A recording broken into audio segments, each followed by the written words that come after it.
So if you're looking for a long handstand career, I recommend looking after your wrists and forearms as a priority.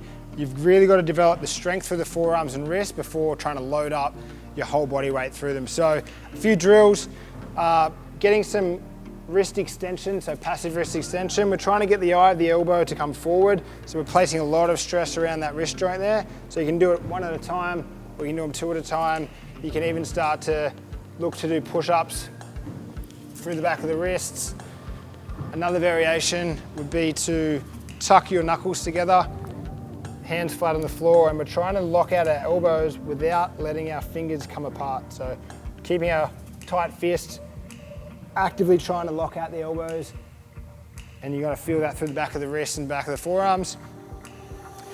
The other variations we want to look for is extending the flexors, so getting some extension that way, just rocking back and forth, getting some extension or lengthening out the flexors more so.